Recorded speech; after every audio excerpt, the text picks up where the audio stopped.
My guest today fights on the CFFC 123 card September 1st against Brandon Evans on UFC Fight Pass. He's no other than Ruthless, Robert Varricchio. How's it going today, Robert? What's up, man? What's going on? We're chilling. Feeling good today. Feeling good. Nice. We're about 2 weeks out to fight day. Almost, not even almost to the day. 2 weeks out. You're coming in on a bit of a winning spree. Currently 3-0 on your pro. Tapology has you listed as 3-0 amateur as well, but I know there's been a lot more than just the 3 MMA fights. What is your true amateur record? My true amateur record, my in kickboxing total, I believe I was 7-1. So amateur, I think I was 10-1, or 9-1. I'm sorry, 9-1, and then pro, I'm 3-0. And then, this is the first time we are seeing you back since October, not Yep. because of your own choice. Back in April, you had a fight, and your opponent came in about a weight class higher. Yep. So obviously, no commission is going to allow that.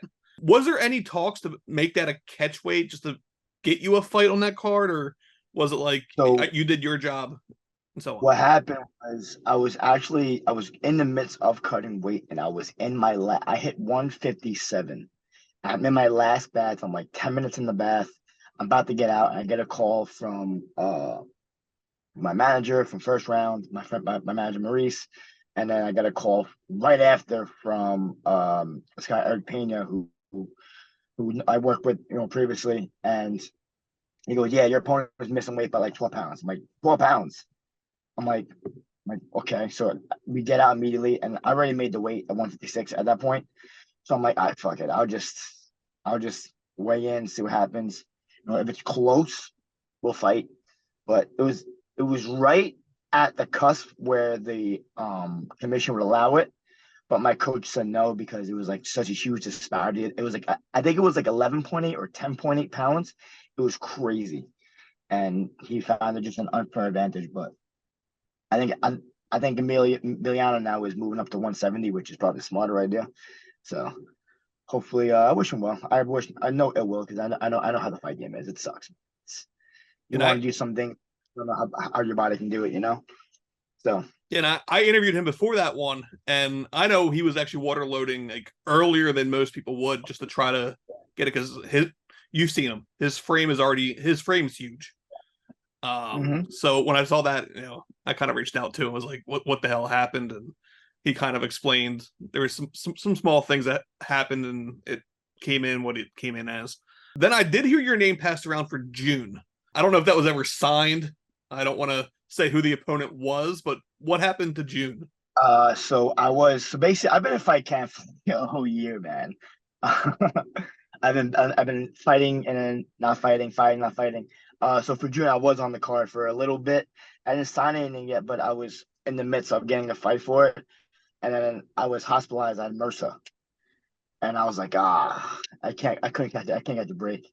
So I was out for like a week and a half, 2 weeks. And then by the time I got out, like it was 2.5 weeks to the fight. So I wasn't able to get like a full camp out there. Which kind of sucked, but I wasn't at the 119, but I was at the 120. So I know I yeah. had your name kind of earmarked for that fight, and then I have a way of kind of keeping a little eye on who's on the card and who's not announced yet. And I saw your name there on a Monday, and it was gone on a Tuesday, and who I assume is the opponent was also gone on a Tuesday too. So I wasn't sure on whose end it was, but that makes a lot of sense because you're not going from that to into a fight that soon. Um, I was upset. I was like, I can't catch a break, man. I just want to get back in there. Like it's been almost a whole year, and like no injuries. It's like up here, just like it fucks with you a little bit. But happy to finally be back. I'm trying to get a quick turnaround after this one. Try to get another one ASAP. and the next one is with Brandon Evans. He's out of Ruthless Sport. He's Mhm. also basically undefeated as if you ask Tapology. I don't know if he has any outside things that aren't on Tapology, but currently riding a 6-fight win streak, all but 2 by finish. Was there anything that stood Mhm. out to you when that name came across, or was it just let's get a fight on the books? Well, first and first, we always look up tape on the guy before we pick any fights, and he's solid. He's good. He's good, very well rounded. We don't think he fought the level of competition that I fought, but he's from a good gym. He has good training partners. We know we solid, so we finally get a solid fight that we want to just get a good step up and just bang it out. I think it's gonna be a good fight for everyone. I think if you tune it in around the world, this is the fight to watch on the card. To be honest, this is gonna be a banger. We can't fucking wait. And I kind of touched on his gym, Rufus Sport. Everyone thinks Rufus Sport. They think the Pettis brothers. Even a GM3 who's now a Killcliff, but he fights tomorrow. You're out of Tiger Schulman's, who if I don't know if it's just a Northeast thing, but there's a batch of you guys that are just killing it. I know I've caught before. You think you've been there since 2014? Is that accurate? Around there, or I've been training Tiger Schulmann since I was 5 years old, so since 2000. So, but I've been training at headquarters since just about 2014. Yeah. So that's where I got the date. It was the move over from into the headquarters. And you're training with, I said kind of killers, but Julio, Arce, the Burgos brothers. Many don't know Ryan yet, but Ryan, Jesus Christ. And then, even former Tiger guys like Solomon Renfro, who fights next week along with Shane. And then I also kind of caught a little internet celebrity that you train with on occasion as well, Dillon Danis. Yeah. How did all that come into play, especially the Danis part, since he's not a showman's guy? What brought that up together? So are you familiar with the Munch Manchakera, the BJJ guy? So he joined our team a while ago. I want to say 3 or 4 years ago, maybe a little longer. And they were best friends at the time.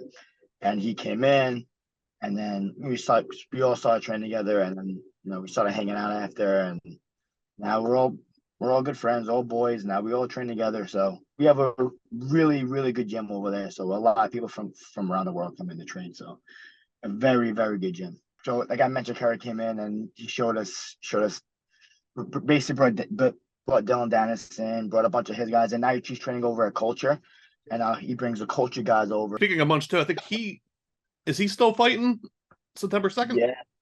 In the second, yeah, he comes in Monday, Wednesday, Fridays. He brings his boys from Culture over, and he has a bunch of good dudes over there, and we get solid work in. Yeah, I know what most people know Dalen from the trolling online. I always assumed he was kind of like a Kobe Covington, where he's a dick online, but in person, much different. Probably a little trolling still in person too, but he's a great dude, man. He's a good friend of mine. He's a really, really cool dude. Nice guy in person. But he's not what you would expect. Like you see online how right now he's trolling Logan Paul, and literally I have to make sure I watch his entire story and just crack up laughing the entire time. But he's a really down to earth dude, and he's very. We actually went to Sterling. What was Sterling and Cejudo's last UFC? What was that? When he fought Cejudo. Oh, right. Oh, perfect. Yeah. So right there, boom. That was it. UFC. Was it 288? 288. Yeah. We were there. We were pretty close to ringside, like me, him, and this guy Chris, and it was cool, man. It was a cool experience. A lot of people, and he's not as bad as everyone says, which is I don't know why he gets the bad. I can understand why he gets a bad rap, but he's not a bad guy. And then speaking of all the teammates and all, this card you actually are sharing one with another. Is Bobby Casale still with you guys? Yep, yeah. Bobby, he came from Killcliff, and now he's training with us. And he's been one of my main training partners, doing a lot of wall work and wrestling. And dude knows his shit, man. He's fucking smart. So level up a hell of a lot since he joined.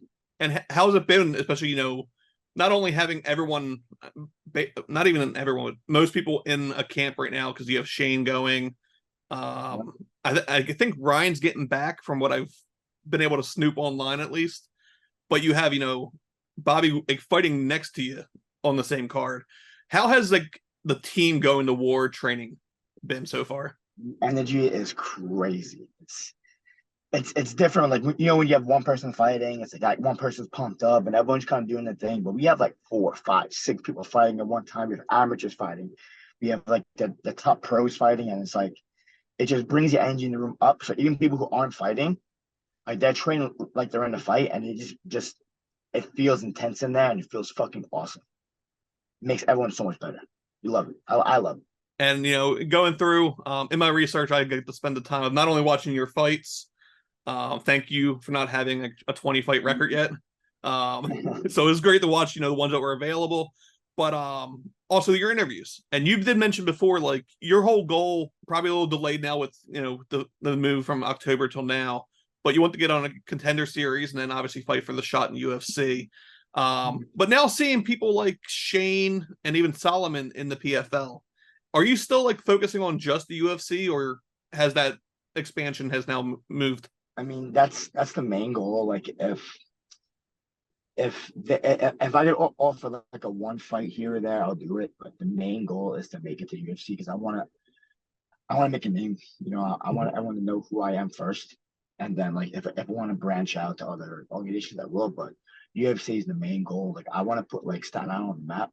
Like one of my friends, Dennis Bazuki, just made it. He had a tough fight, man, but he took it on 3 days' notice.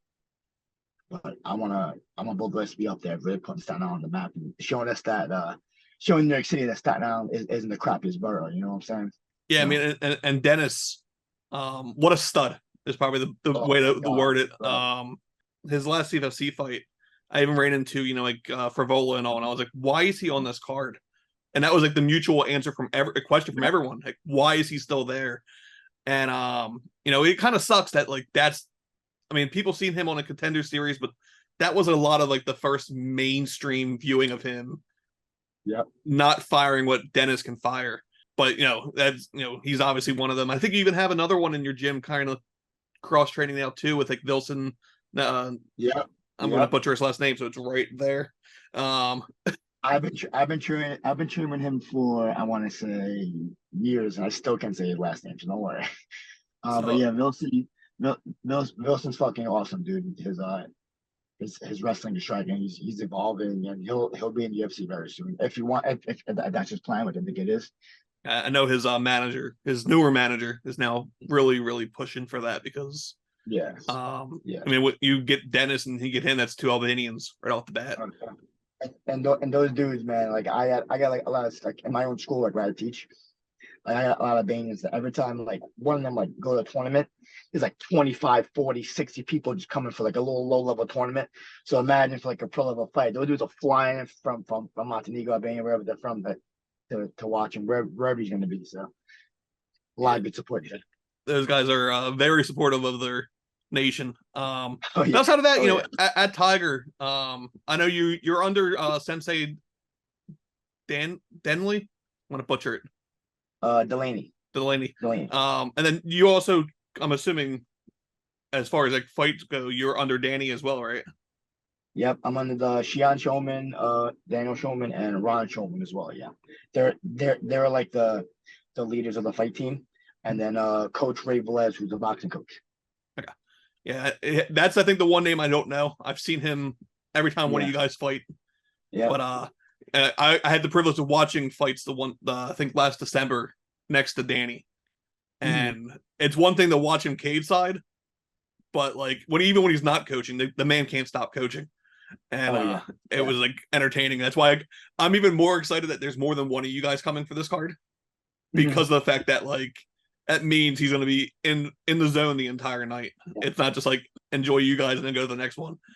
Yeah, I remember actually it was funny. I fought my amateur. I think I was 23 or 24, my first like title fight, and we're sitting in the Capitale in the city.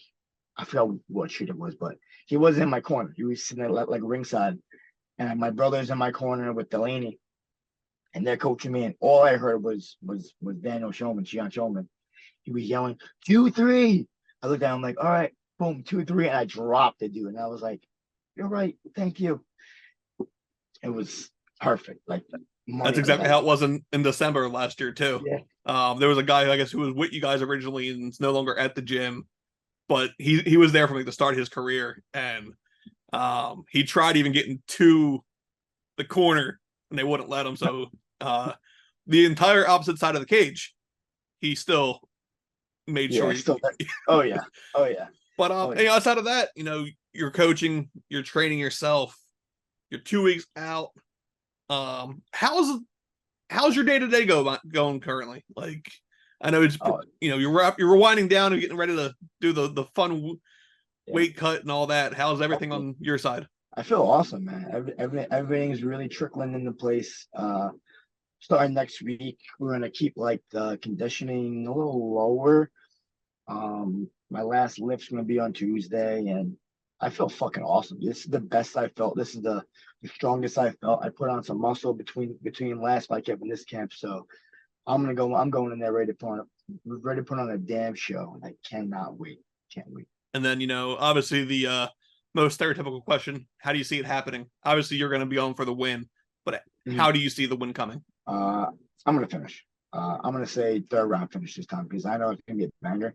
So I'm looking for a third round finish because my gas tank is phenomenal. It's always been phenomenal. So I know my first few fights finished the first round. No one get to see it, but you saw my last fight. You do have my back.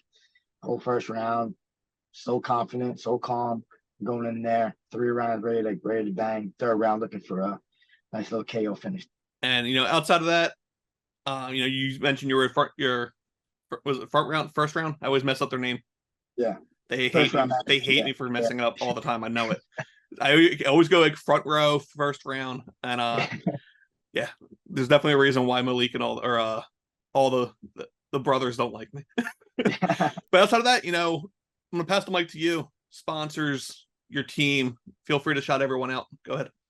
Well, first off, I want to shout out to first round, obviously, being a great manager team, my team, Chamber goes, Bobby for this fight, killing it. My sponsors, Charter Links, Nootropics. I just got a couple days ago. They just I forgot what they're called. They're called like Nootropic, but they're like Slam Edge drink. Just come off the shelf and post on Evolution, amazing. And Edge Pro, PT, Optimal Health Performance, and shout out to my dad. My dad actually just had heart surgery yesterday, and he was 10-hour surgery, and he got out last night, and he's recovering. So this fight's for him. I'm gonna make sure that I go out there put on a show just for him because he can't be there. He has missed one fight.